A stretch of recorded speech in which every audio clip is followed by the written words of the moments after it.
And welcome everybody to the RideShare Garage. It is Wednesday, December 20th. Jesus Christ, man, 5 days to Christmas. What the hell? It was just January 1st. And it's already December 20th. A whole freaking year has gone by on us. And but we're glad you're here with us tonight as everybody starts to swing into the chat. We're gonna go around the horn like we always do, introduce our panel. Um, First and foremost, I just want to say thank you for an awesome year. The garage it's still here. Out of all the adversity and ebbs and flows and ups and downs, the garage has grown. And what can I say? Thank you. We appreciate it. We're trying to be here for you. And we're going to get into the obviously everybody's on the hot topic of the interview last night. But first, I want to go around the panel, have everybody say hello and do your thing. Omar, how are you tonight, sir? Um, I'm alive. It's slow, That's what everybody's saying. It's slow. I don't know. I haven't been out in 3 days. Everybody's every when I look in the Discord, when I talk to a couple of people during our midday, everybody's saying the same shit. It's slow. It ain't supposed to be slow. Well, you know me. I monitor the app, so for me, it's about surge, and I'm not seeing any of it. So I don't know. All the finance bros who order black are on vacation, so it's none of them are going to work. So yeah, it's really bad for me here. And Brandon, you're not seeing any uptick in the airport? Nah, no. It like normally it always says like high demand expected, a part of like the right ties. It's not even saying that now. Interesting. So Like I had a decent afternoon, so kind of like, I went from making like $29 this morning to evening it out at like 178. So and plus I got a Bulls game I'm gonna go to in a couple hours, in like an hour and a half. So it's going through. I'm struggling. But as I said, like it's not just it's not just the basic drivers that are struggling. It's the big private boys and black too. car drivers too. Like Big boys I too. I haven't gotten any private. Oh, I do have a private ride tomorrow, but I guess I lucked out with that one. I Wow. will say Sunday was a lot better for me because I did wake up like yesterday with a nice tip from the first lady. I Mhm. don't want to get into the details of it, but we had a little bit of a situation here in Fort Lauderdale on Sunday, and Oh, big time. I just think to myself, that's what it takes in order for us to make money. That's really sad. In I had case to you take guys advantage of it. I'm not happy to say that. I'm not happy to say I had to take advantage of in people's. case you guys don't know, around the country, what happened here Sunday, we had a first it came across as a suspicious package in Terminal One departures at Fort Lauderdale International Airport. And when I tell you, if you haven't seen the TikTok videos, the Instagram videos, I'm sure it's on Facebook. Not that I go on there. Twitter videos, like the airport was jacked. I don't know what the name of that freeway is out there in LA that we see every year that's got all the Christmas lights going because Uh, nobody can move.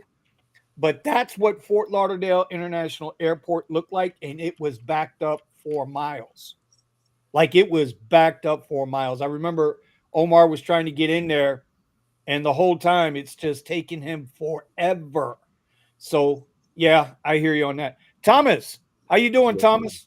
I'm all right, my brothers. How y'all doing tonight? Yeah, it's not as slow here because I live directly next to the airport, but that's been about the most busiest place. But I haven't driven since Thanksgiving Eve, but I've been doing that Amazon Flex, a couple of V holes here because not everybody is pushing to get packages real quick. So they're paying a premium right now.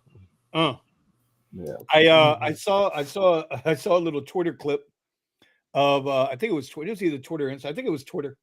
A Mhm. UPS truck got booted. Yeah. A UPS truck was in front of a building delivering a package, and I want to say it was in Chicago, Brandon. I think it was in your hometown, What's up? where the UPS truck, big brown truck, all of a sudden he's on the back and he's arguing with the parking authority that, hey, oh, I'm sorry, no, it wasn't Chicago, it was Atlanta. I'm sorry, it was Atlanta, right? Arguing, why did you boot me? Where am I supposed to go? This is what we do. It's, and da da da da da. And them dudes were not taking that they weren't taking that boot off. So I hear you. I see. I talked to one guy who does Flex. He says, well, no, Nick, that's on with us. That's on our panel. Nick does an Amazon Flex. The people who do the boots and the people who write up tickets, 90% of them get paid per offense that they write, or they get a percentage of the ticket. Well, So Omar knows they don't give a fuck. No, they don't. And Omar, what was it? The football game a couple weeks ago, the Monday night game, wasn't it, Omar? Where the one parking lot, damn near every car in the parking lot was booted. I don't know how many cars were in that parking lot, but at $73 a pop, somebody got paid. They're not worried about driving on Christmas Eve, bro. They got paid already. So, all right, let's get around to Steven. How you doing, Steven? Can you hear us? You're out in the car. Don't have no accident, bro. I'm doing good. How's your week been so far driving? You been slow or you been busy? Your microphone. He's back on radio silent. Yeah. Okay, I guess Luther's out for the night. He'll talk to us when he gets Is there? again. There he is. Okay. How was your week so far? What's it go?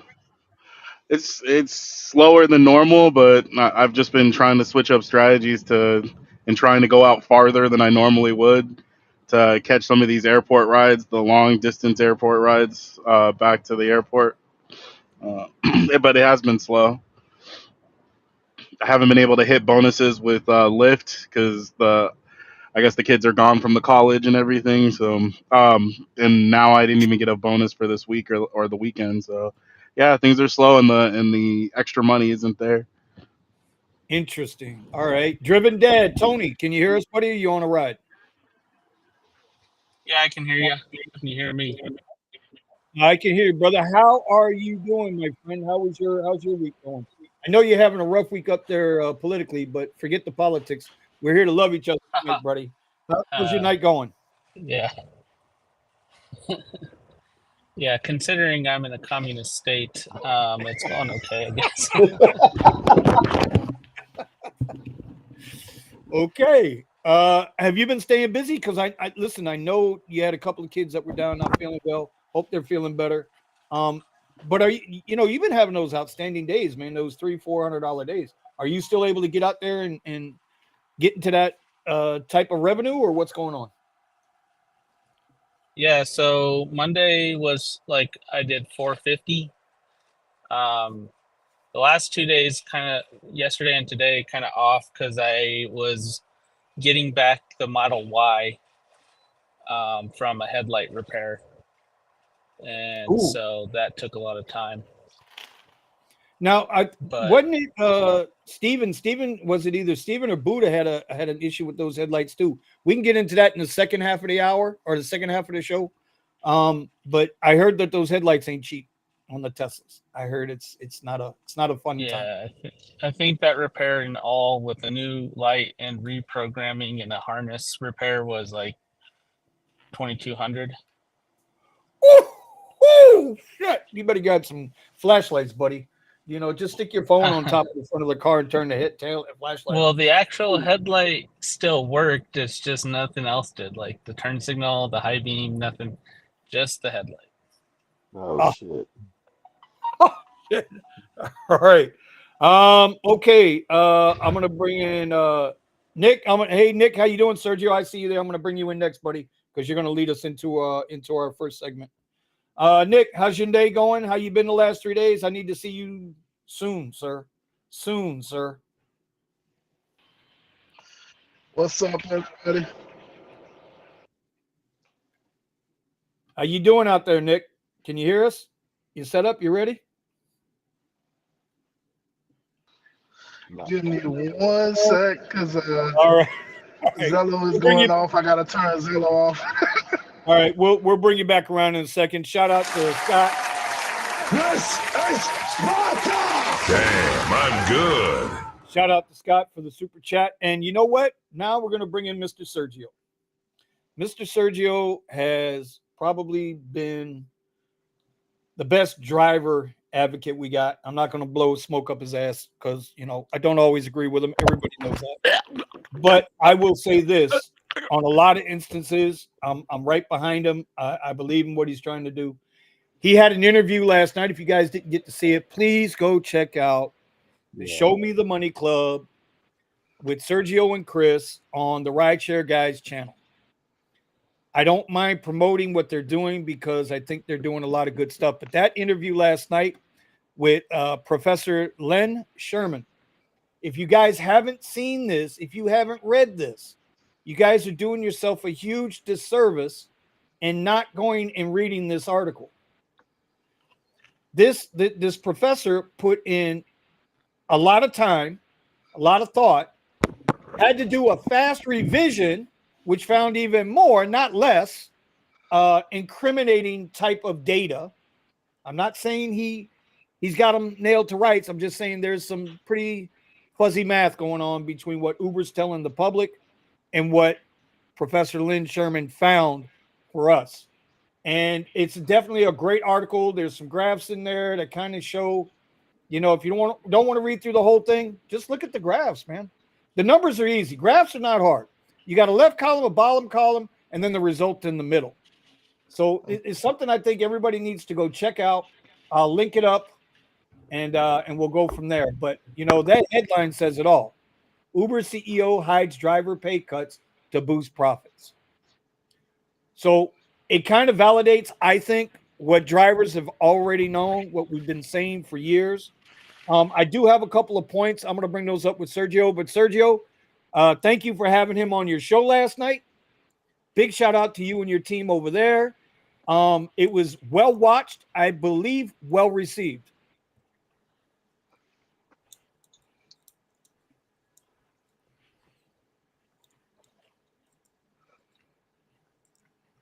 Is Sergio there? No, I can't hear him. Sorry. No. Sorry. I was muted. I always mute myself when I'm not in the chat. Okay, so thanks for having me on, guys. Much appreciated. Yeah, we had Professor Len Sherman on, who has been a good friend and a supporter for a while. He's a very humble man. Obviously, he's a business professor at the Columbia Business School, which is a Ivy League school. So he's no dummy. But the article is what it is, right? Everybody can push data any way they want. I believe this one hit a nerve. There have been articles like this before, but I don't think any article until this one had this much raw data behind it. So, going back 7 quarters, close to 2.5 million trip data was analyzed times 7 quarters, so close to 20 million trips. The results are the results. And he discussed why it was taken down, I think he just was very honest about it, to be honest with you guys. So, when I'm first of all, I'm not involved with this article. If I was, my name would be in it. I'm just felt obligated to have him on, to have him tell the story in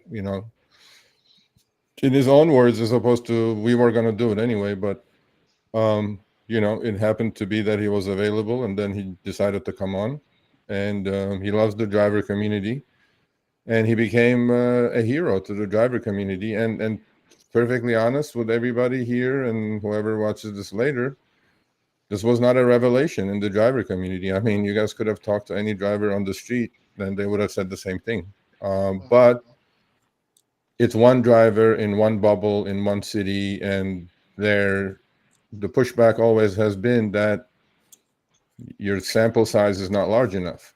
Now, even with this, there could be some out there that can say, well, Uber does 25 million trips a day. What's 20 million trips? Sample size is not large enough. Well, what happens is that if the larger the sample size gets, as we all know, they do those surveys and studies, the likelihood of it being wrong gets reduced every single time. And the discussion is not about why Uber is profitable. It wasn't a hit piece on Uber. It's a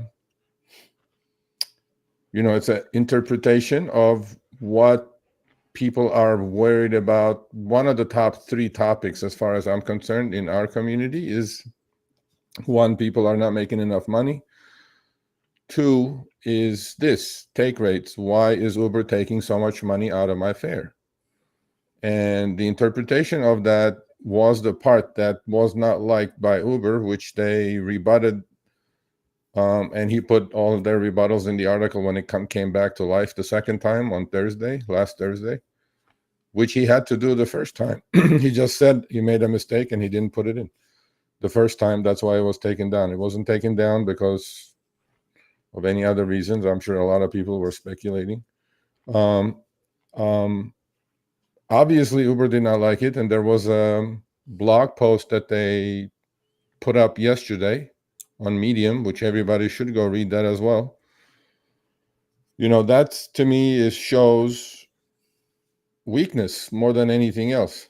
They're just saying, this is the way we calculate our take rate. So let's see, 1, 2, 3, 4, 5. How many people we have on the screen? 1, 2, 3, 4, 6, 7 people, 8 people, whatever.